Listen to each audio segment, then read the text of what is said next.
It's time to experience the O on the Original Sports Podcast. Here's your host, Mark Maraday. The Original Sports Podcast with Mark Maraday.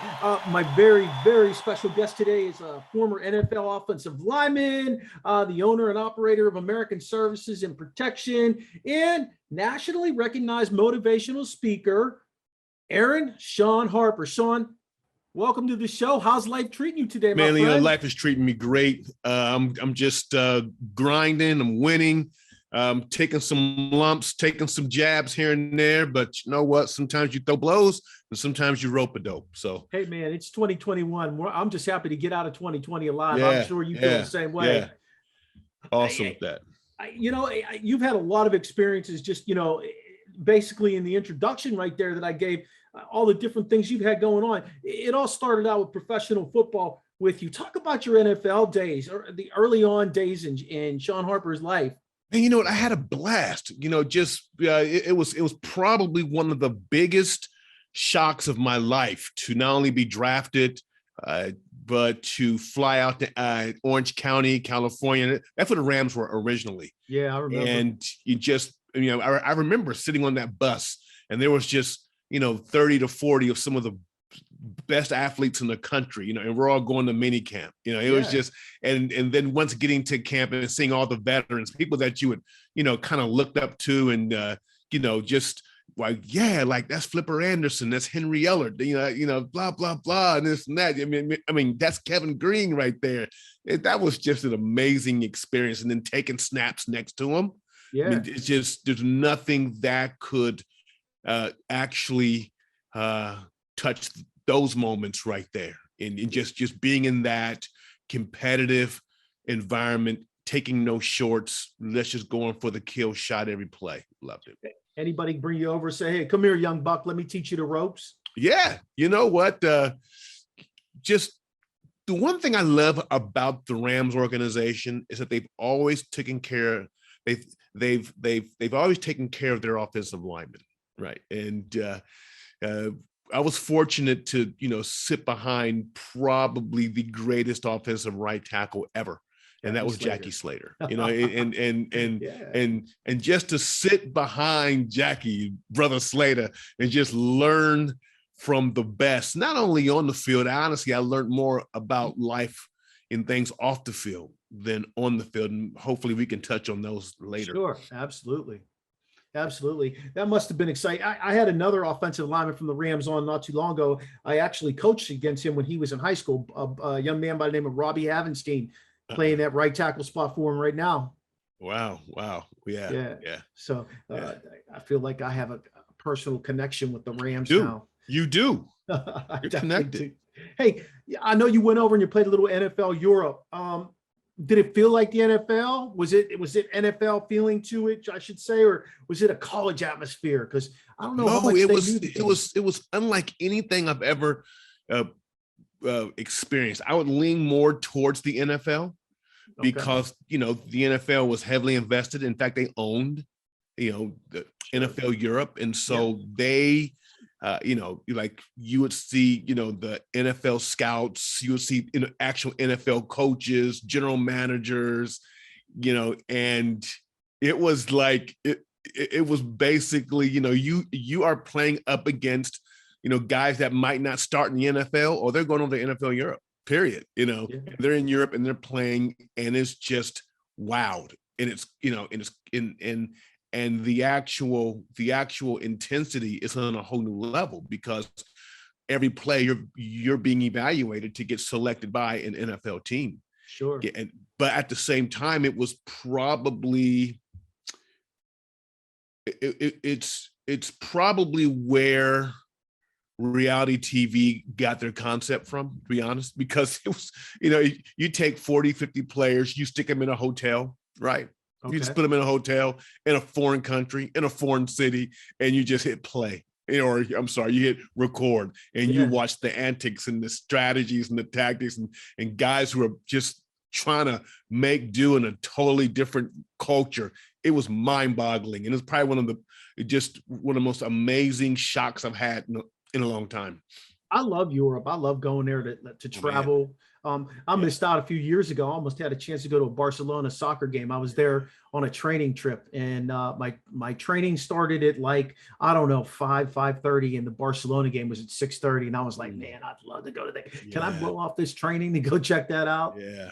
Those fans are rabid over there. They really are. They bring a whole new meaning, like you said. Can you imagine? So one of the years I played with Frankfurt Galaxy, they had the most insane fan base. So that was extremely comparable to the NFL. So you had about 65, 70,000 fans in stands. Okay.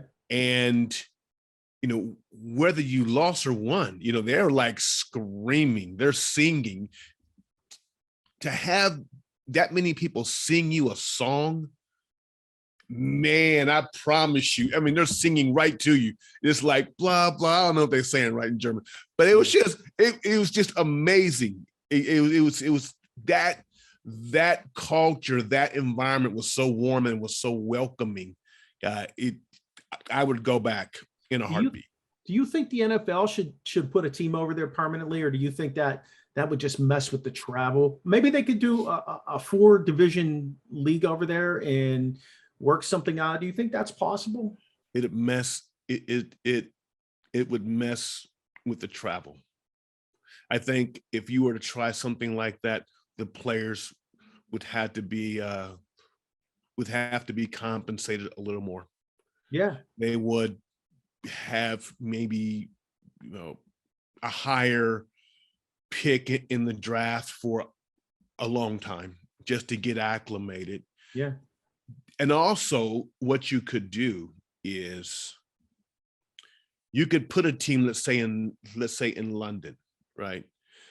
And then they would have, probably in Texas, they would have their home away from home, maybe Austin. Gotcha. So now you're close to 2 other NFL teams, you're stateside. And so then, maybe 3 times a year, you fly over there, yeah, you play across the pond, and other times you come back over here. And that way, the fans are like, yeah, but okay, you're not here, but yeah, you are representing us. And then, oh, you're here this week. And that could work. They would have to have a home base in the US. I'm thinking middle of the country, Texas.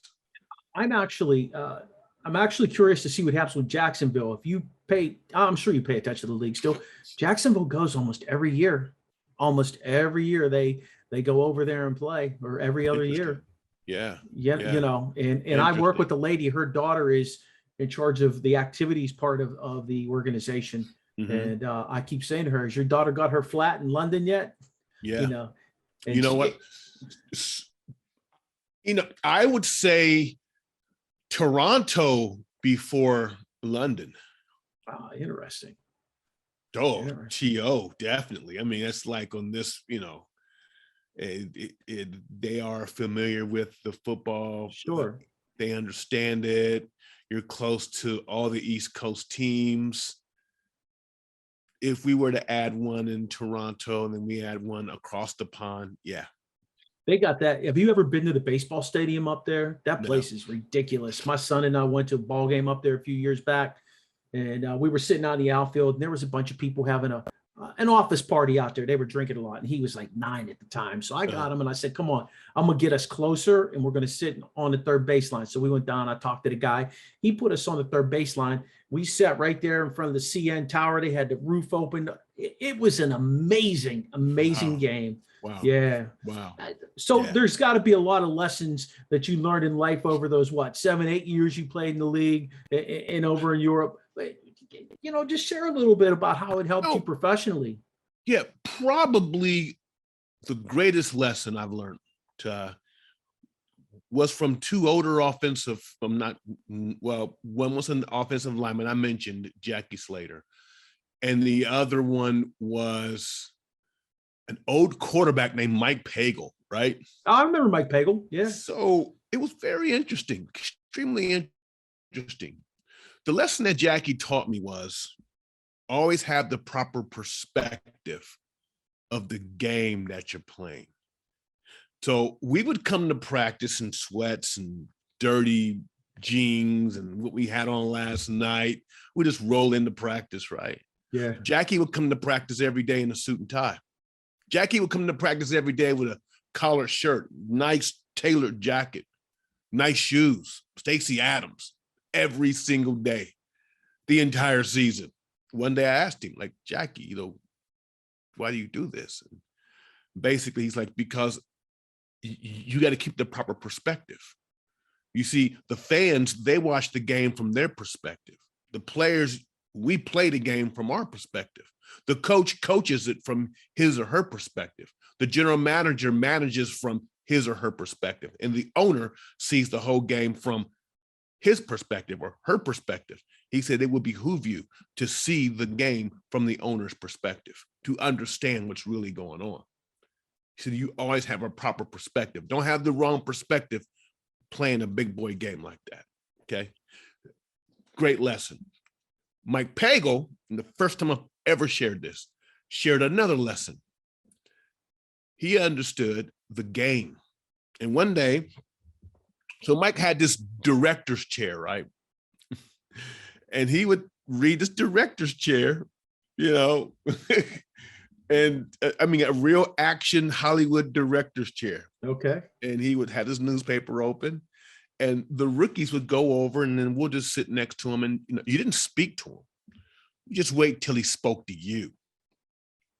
And one day he said to me, he said, Shawn, the secret is not to make the team, but to make the NFL. So the NFL is a huge team, and you play right, whether you make it here or not, you will bounce around from team to team to team because the NFL is one big league. So you don't want to get on the wrong side of that. And the lesson that I learned from Mike Pagel is that what game are you playing? What game are you playing? Because you could be, because you think you're playing one game and you could be playing another game. There are players, great players. Somehow they never get another contract. You're like, well, why? No one picked that person up. Because the memo went out. The person's a bad seed. Unless you're a superstar. If you're a superstar, then don't take that chance. Yeah. But if you're not, you're never heard from again. Because the NFL is a big league. It's a big team, one big team. And I don't have many bad things to say about the NFL. I mean, I think it's a phenomenal organization. I love the organization. They've done great by me. Yeah. So yeah, they're awesome as far as I'm concerned. I guess you could relate to Ryan Fitzpatrick then, because he's one of those guys. I mean, think about all the teams he's been on, and he just, everybody seems to want to give him a chance. And he's older, he's up there in years, but everybody he was going to start for he started for the Washington football team. So I can relate to what you just told me. It makes me think twice about my job as a teacher and how I'm part of a big team. And if they tell me to go teach math, I should be able to do that, right? Yes. Oh, third lesson. You just brought that up. In the NFL, we should always have these sayings, right? Yeah. And one of the sayings was, the more you can do, right? And so if you weren't a superstar, well, then your butt better be on somebody's special teams. The special teams are made up of starters and people who aren't starters. But if you can get down on special teams, well, there's a good chance that you're going to make somebody's roster because the more you can do. This person can play lineman, and plus he does good at this. He does well at this. And daggone, he makes great coffee. The more you can do, when it comes down to who are we going to keep and who we're going to release, that's extremely important. I see, I'm a Steeler fan by heart, and I see Coach Tomlin keep a lot of guys like that. He's kept this kid out of Towson by the name of Jordan Dangerfield. He rarely gets a rep in the secondary. He's a safety, but man, he's there every year on that roster. He's in that he's in that special teams. Plays 3 or 4 different ones. Yep, That's it. Kickoff return, punt, PAT. That's me. I'm there. Then if he can long snap, it's over. He's never leaving. He'll never leave. Yeah. Those guys make a nice paycheck for just doing some long snapping, don't they? Yeah, but you know what is so, it's not the it's not the effort or the ability, it's the importance. Yeah. It's like that the one thing you can do better than anybody else, baby. You long snap that ball. That's a very important job. Field goal kicker, very important job. Yeah. Yeah. I mean, just look at colleges. They give a scholarship to a guy who can snap that ball correctly. Yeah. Tag on it because that's that important. Yeah, I agree. Hey, let's go down this road a little bit. What or who challenged you in life to make you the person you are today? Well, you know what? Obvious adversity. I mean, adversity was my greatest enemy. Adversity. Learning how, but it was also my greatest ally. You see, adversity can break you, but it also can make you a record breaker. And what happens is that you go through so much pain and you go through so much turmoil and so much just challenges, is that most of the people, they'll make a decision. Either they'll break under it or they'll rise above it. And so my high school coach would always tell me, he said, Harper, the cream always rises to the top. No matter what you throw at it, it will rise. And that takes a decision. I'm not going to let this adversity break me. I'm not going to let COVID break me. I'm not going to let being laid off break me. I'm not going to allow my financial situation break me. And I'm going to push against it and push against it and push against it. I'm going to endure against it. And it's going to make me stronger. And eventually I will rise above it. That's the secret. Sure. Makes perfect sense. That makes perfect sense. Makes perfect sense. How about on the other side of that? Who influenced you in a positive way? Who were some of those people? Oh, you know what? Mom, well, she recently passed, but last 4 months. But my mom was amazing. And she would always say, son, someday, she said, God told me that you're going to be a household name. That's what she said. Yeah. People are going to know you all over the world. She'd always tell me that. In my darkest moments, I'll pull from that. Like, you know what? Household name. Let's keep pushing.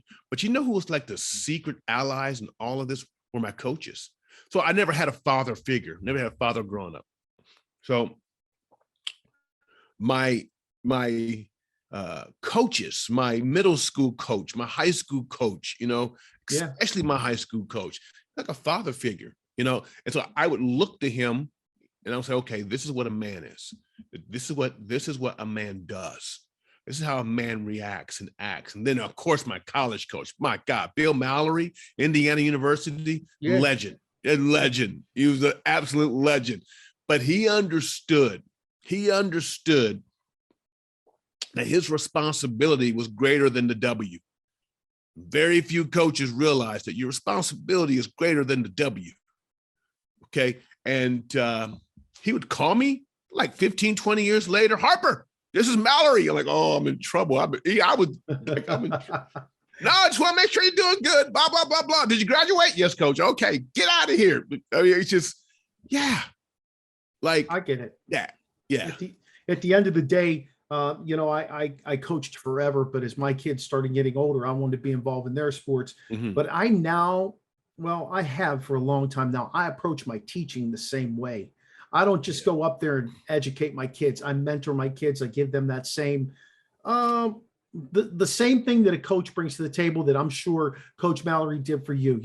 If you need that guy any day or time, and today they text me or they send me an email or whatever, I always tell them I'm there. I get right back to them. It's that important. If they come and see me with that pressing question, I'm always there for them. Right. I give them my perspective and they do what they want with it. I told them, I can't ever teach you morals and values. You have to learn that from home. Somebody has to be teaching you that and guiding you that from home. But what I can do is I can demonstrate that in my actions based on the person I really am. So I totally connect with where you are there. I got to be honest with you. Share a little bit about your approach to your motivational speaking. I know you say you speak with corporate people, you speak with individuals. I basically speak with individuals all day, a group of 30 of them in a classroom. Talk a little bit about the way you approach things. Well, I bring a unique dynamic to corporate. When I retired playing football, I was bombarded with the message that, hey, you're entering corporate America now. It's a different mindset. You have to be prepared, blah, blah, blah, this. And finally, after about, hearing that, this is the way corporate does. And I was like, no.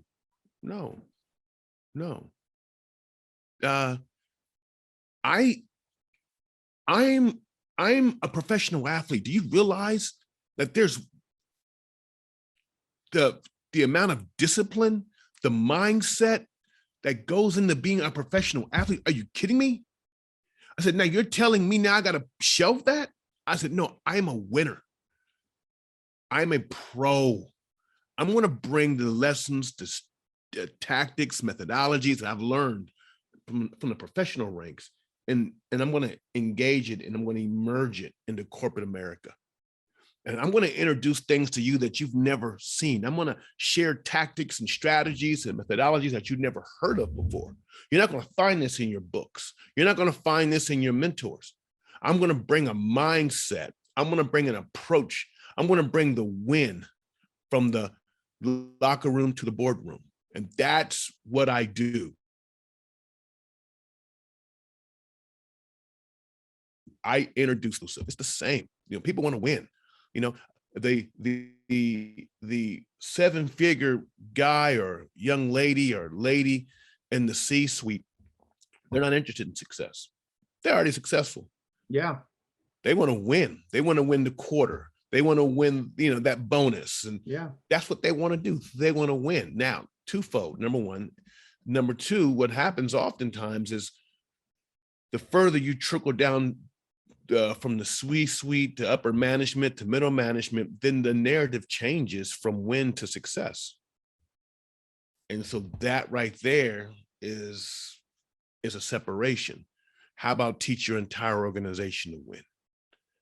Bring that all the way through. That's how you win in the NFL. From the starting quarterback to the guy on the bench to the equipment manager to the cheerleader, we're all focusing to the fans. Winning. At the end of the day, that's what you're looking for anyway, right? Yes, win, baby. Thank you, L. Davis.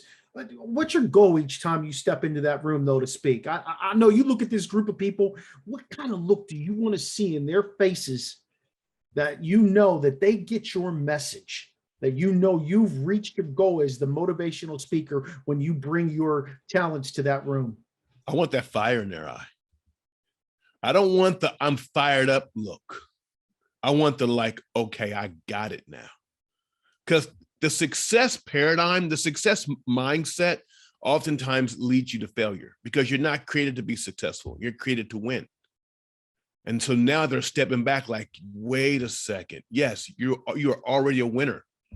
You are 1 to 2 to 3 million sperm cells. You're the one that fertilized the egg. Yeah. Right? You're born a winner. Yeah. And now you're tying into that. It's something so much deeper. It gets into the DNA of who you are. Now they're moving with a whole new level of agreement because you're playing to win. That's what I want to see. I want to see that let's go, baby. Let's win. That's what I want. I used to, back in the day, probably about 25 years ago, I went to see Bill Cowher speak. And I've always, whether I would have been a Steeler fan or not growing up, I've always admired Bill Cowher. Yeah. He just has a certain way about him. And I know you know what I'm talking about. And I'm sitting in this room. Kobe Bryant's in this room. It was maybe a little bit more than 25 years ago. But anyway, it's called the Dapper Dan Banquet in Pittsburgh. And like I said, Kobe Bryant's in there. It's filled with famous athletes and people in the sporting world. Cowher's standing up there talking, delivering his message. And by the end of this message, you looked around the room and people were just hanging on to the table because they just wanted to run right through the wall for him. Yes. Yes. And that's what you're trying to deliver, isn't it? Yes. That's what I'm going to deliver. Well, yeah. Characteristics of a great leader then. Listener. You have to, A leader has to be able to listen and to have the proper level of empathy. Okay. Okay. When I mean listen, I don't mean a person's talking and you're listening, you have great listening skills. I mean, that's just on the surface. I mean, you better have great listening skills, right? Yeah. But you need to be able to listen to what's being said and what's not being said. You need to be able to listen to a report and say, okay, this is where the company is going. You need to be able to listen to your office and hear the energy or feel the energy and say, okay, we got a problem here. Not this quarter, but next quarter, we got to change some stuff around. How well can you listen to the atmosphere? How well can you anticipate? How well, and I'll add this, how well can you see? Can you see around the corner? Can you see 2 years out? That's the characteristics of a good and great leader, is to be able to, first, empathy, 2, listening, 2, seeing, and be able to put all of that together and to forecast and to walk you into the forecast. That's a good leader. You think your leader should be locked arm in arm leading like that? Or do you think your arm in arm, there needs to be a step in front of everybody so that they know, hey, we need to follow what he's taking us into battle? Both. That's one of the things I've learned learned in sports. It was so amazing. Is in the locker room, there was a particular leader, usually an older offensive lineman ran the locker room. Okay. On the sideline, there's a level of leadership. Yeah. Primarily coaches. On the field, it's the quarterback. On defense is usually a defensive lineman or a linebacker. In every situation, commands or needs a certain type of leadership. And so you have to be able to switch modes.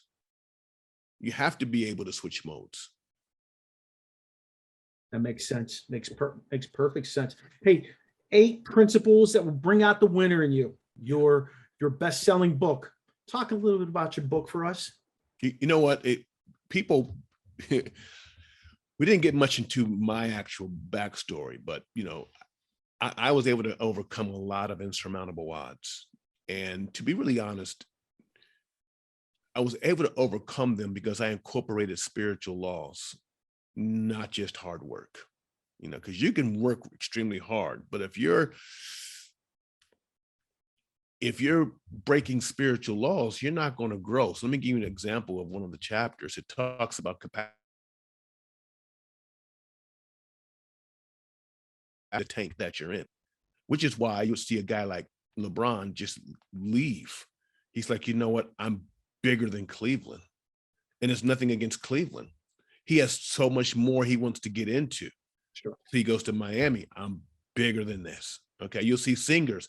I'm leaving this group because I'm bigger than this group. How about Walt Disney? I live like 10 minutes from Disneyland, right? And so he had Disneyland. He was doing a great job with Disneyland. Yeah. But he was landlocked. And so he went and he secretly purchased 30,000 acres in Orlando. And do you know they still have not used all that land? They have land ready for development, and all of that is written down. The capacity, you have to build and create capacity for what you do.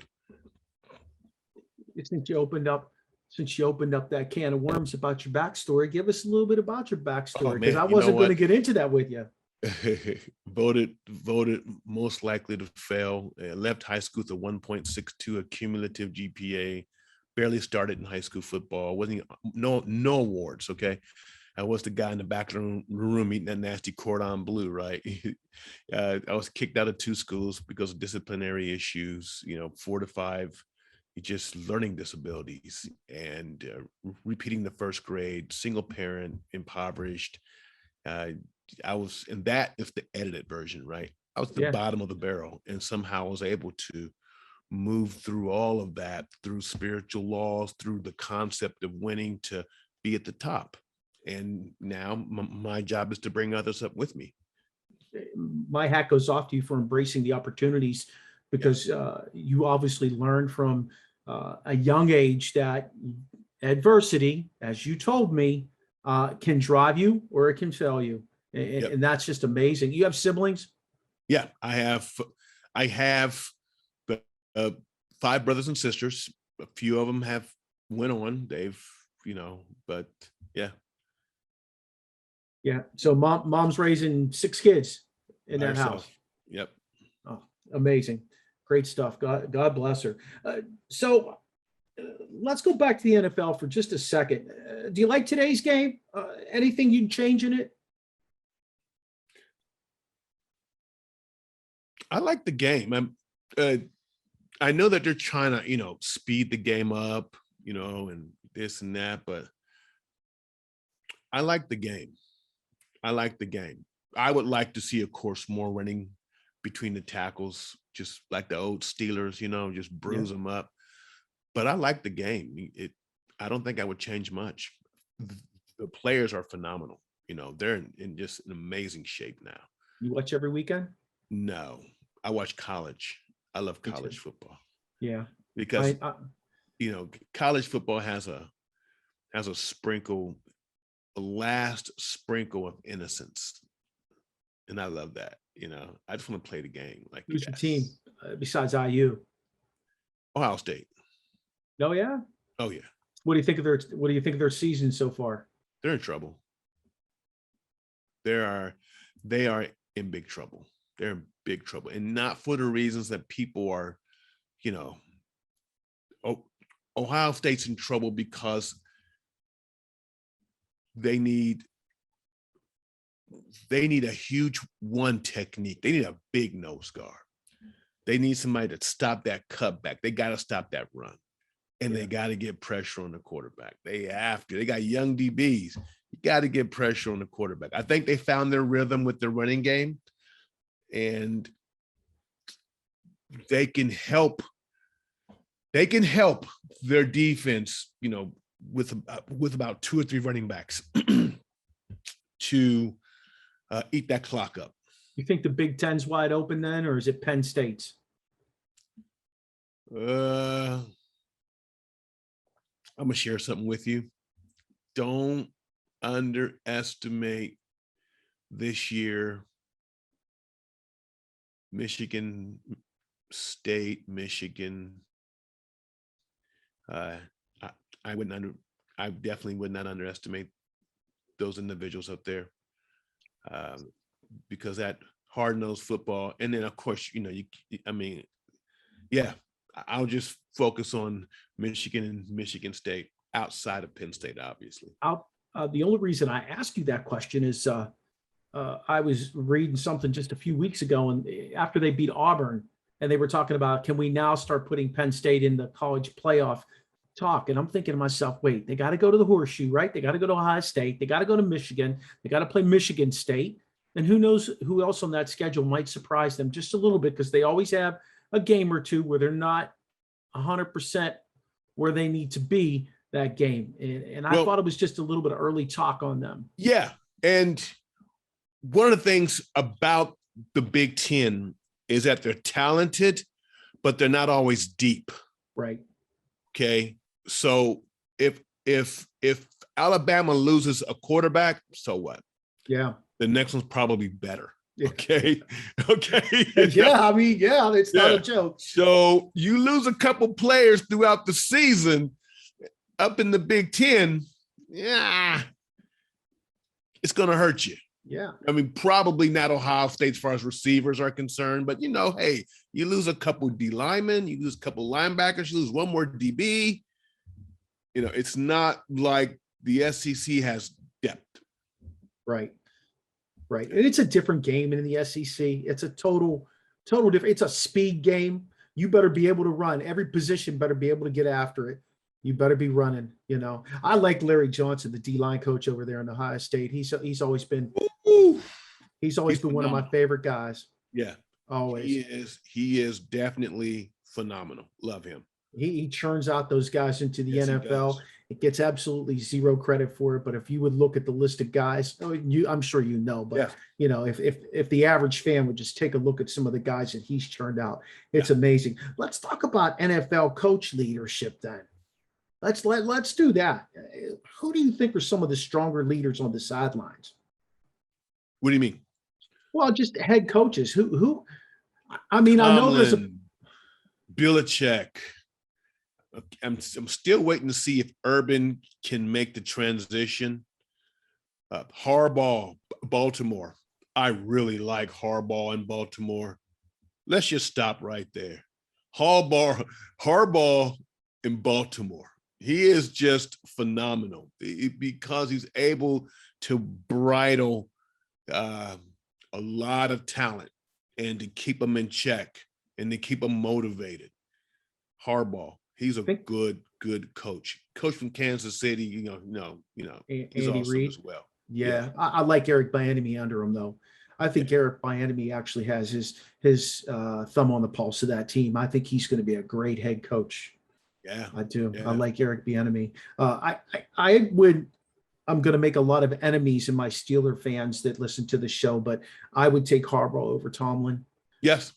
I would take Harbaugh over Tomlin. Yes. Yes. Tomlin is a manager, in my opinion. Yeah. Harbaugh is, let's charge, let's take the mountain, and I'm going to lead you to take the mountain. Yeah. Yeah. And I'm not picking one over the other, but in this situation, I'm going to lean more towards Harbaugh. I think he's more transcendent. He saw the writing on the wall with Joe Flacco going forward. He went and got a young guy in Lamar Jackson. He tailored the offense with his offensive coordinator around his skills in Pittsburgh, still hanging on to the later years of Ben Roethlisberger. And unfortunately, he's going to go out like Peyton Manning did, where, except he's not going to win a Super Bowl. He's going to go out and that's what people are going to remember. He's maybe a Hall of Famer someday, but most likely. But hold on now. To Tomlin's credit, there's a lot of, I think there's more extenuating circumstances surrounding his ability to make final decisions. I'll just say that. You think he has his hands tied a little bit? Yeah, I think he does. I think Pittsburgh's loyal to a fault, honestly. Yeah. I mean, and like I said, I've seen it happen for years and years. That's why I'm more on board with what Harbaugh does. I like McVay. I think McVay does a great job. I think he brings that young energy to the sidelines. And do you think a guy can run his course? Do you think a guy in today's professional sports world, coaching a team for 20 years, 25, 30 years, that's gone by the wayside? Yeah, because the game is too fast now. I mean, not just on the field, just the psychology of the game. What worked 4 years ago is not going to work now. Now think about it. 50s, 60s, 70s, 80s, 90s. Those last 4 or 5 decades, the game didn't change much. It changed a little, but now, my God, every 2 or 3 years there's something different. Yeah. It's and it requires a coach who can relate to the people, to the athletes. So no. To the changing of the guard. Yep, I get it. Like perfect example. You have college athletes getting paid now. How is that going to affect the NFL? No one knows. But I guarantee you it will have a substantial effect on the mindset of these collegiate players going to the NFL. You have different rules. Every time there's a major shift in college, eventually it affects the NFL. Yeah.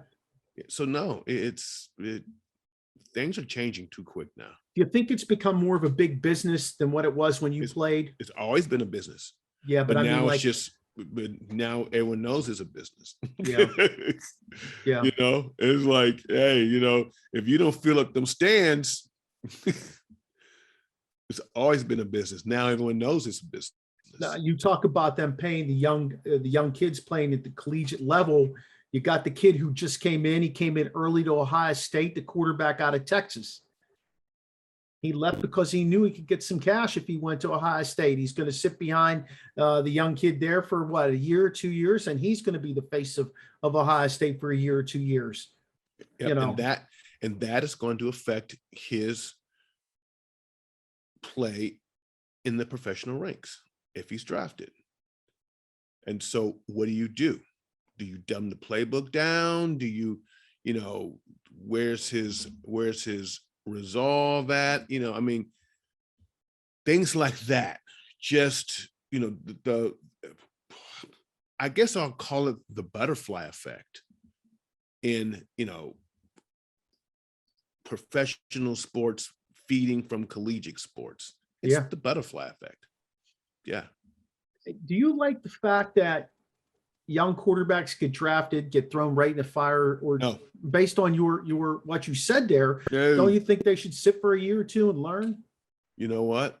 Yeah. I don't know if they're able to. It's like, let's say right now, let's just use Pittsburgh for an example, okay? So let's just say that Pittsburgh drafted a first-round quarterback, a monster, 12th pick overall. Do you think Ben's going to be happy with that? I think Ben's going to be retired. He's not going to care at this point. I know he wasn't. I can tell you this much: when they drafted Mason Rudolph a few years ago in the 3rd round, he was not happy with it. And look at Aaron Rodgers. We'll just talk about Aaron Rodgers real quick, just to make an alignment there. He was not happy when Green Bay drafted Jordan Love, and it kind of carried over then to his dissension with them over other players in the way he handled them. So yeah, I mean, it makes perfect sense. Yeah. It's so, you know, traditionally, you want to bring this person in, you want to give him a year and a half, groom him. But what franchise quarterback, you know, is going to let that happen? Like, man, no, get away from me, rookie. Get away from me. No. Why is Tom Brady still flying high like he is? Because Tom Brady's a winner. He's at a total different level. Tom Brady is the greatest NFL player ever. And the reason why I give it to Tom ever. That's a bold statement. The reason why I give it to Tom Brady is you win the Super Bowl. Think about this, man. You go to another team that didn't make the playoffs. You got roughly the same coaching staff. You got a lot of the same players. Now, it's not like basketball. You got 5 players, 7 players, you know, and you got 11 players on offense, 11 players on defense, 11 players on special teams. You bring them all together and you turn them into a Super Bowl champion in one season. It's the greatest. Yeah, he is. You know, and I think initially they probably said to him, here's the offense we're running. And he tinkered with it and he looked at them and said, I've won 5 Super Bowls with this offense. Let's just go ahead and do what I know how to do best. Exactly. You know? And he did it at 40 plus years of age. Yeah, he's amazing. I was watching him the other night. He's still, you know, he takes a hell of a hit and he still bounces right back up and keeps going. And what I love most about him at 44 years old is the passion you still see in his eyes. He goes to the sidelines and he'll get into you if you're not doing what you're supposed to do, or he'll give you a high five or whatever he needs to do to let you know he's happy with what you did to make that team better. I can't dislike Tom Brady. I know there's a faction out there that either loves or hates Tom Brady, but as a football fan, I have grown to really appreciate what we're witnessing with him. And I agree with you. He is one of the greatest players ever. There's no question about it in my mind. Hey, let's continue with leadership and coaching. How are some other guys that align themselves based on the leadership characteristics you're looking for in other sports? You can think outside the box. You can go baseball, whatever sport you're thinking of. What other great leaders are there in sports that really come to the forefront for you? Michael Jordan. Yeah, I mean, people really, one of the things about a leader is, does he or she make people better? That's the knock I had against the other famous basketball player that they compare. Is he making the people around him better? You know, when MJ was on the court, everyone played better. When the leader walks up there, everyone's game goes to another level. That to me is one of the unwritten rules of leadership. Yeah. You know, look at Steve Jobs. You know, when he was fired the first time, he's one way. He came back, everyone got better. Yeah. Everyone goes to the next level. Remember, he was fired. He got rehired, took it back and took it to a whole new level. Yeah. Those guys are driven. There's guys. Yes. I'm sure you watched the 10-part Bulls series. Mm-hmm. Yeah, that was amazing. I made my son sit down and watch it with me, and he really, he said to me, how do they compare LeBron and Michael Jordan when Michael Jordan played in a different era and he was so different compared to what LeBron is? Yeah. And I Yeah. said, well, you can't compare them. No. You can't. You know, it's apples and oranges. Hey, I do this final segment and I want to include you in it. It's called We Just Got to Know. I want to know a couple of the most memorable moments you had as a professional athlete. Can you share those with us, Shawn? Well, yeah, great. Indianapolis Colts playing the Miami Dolphins, winning down in Miami. For some reason, that game just sticks out. Not to mention, Miami had a crazy linebacker named Brian Cox, right? Yeah. Of course, he wanted to fight, Kirk Loudermilk, but it was just an amazing game. It just really sticks out in my mind. And the locker rooms, it's just the locker room experience playing professional sports is just being around, 30 to 40, 45 guys, we're all just, talking and, laughing and just, getting into the flow, egos are being tempered, being checked. Everyone around you is the best at what they do. Sure. And it just kind of elevated and pushed you to the next level. Were you on that team with Freeney, with Dwight? No, that was right before him. That was 95, okay. 96, a little bit into 97, but yeah. I couldn't remember if you won that team. I was on the team that Aaron dropped the ball in the end zone against Pittsburgh. Oh, I remember that. Yeah. Yeah. Sure. I was at that game. Yeah, I remember it too. I was there the year before when Alfred Papunu put a hurting on him. A guy who was unheard of tight end, caught a couple breakaway touchdowns and sent San Diego to the Super Bowl that year. That was a tough pill to swallow. Hey, Shawn, it's been fantastic. Can you tell the listeners how they can follow you? Or you can go to my website is shawnharper.org. You can also go to ShawnSpeaks.com, similar website. Also on my Instagram is Shawn Harper Speaker. Please go to my Instagram and like, because I'm trying to, my social media people are always on me about that. But yeah, Shawn Harper Speaker, check it out. Great content, stories, just a lot of winning styles and methods.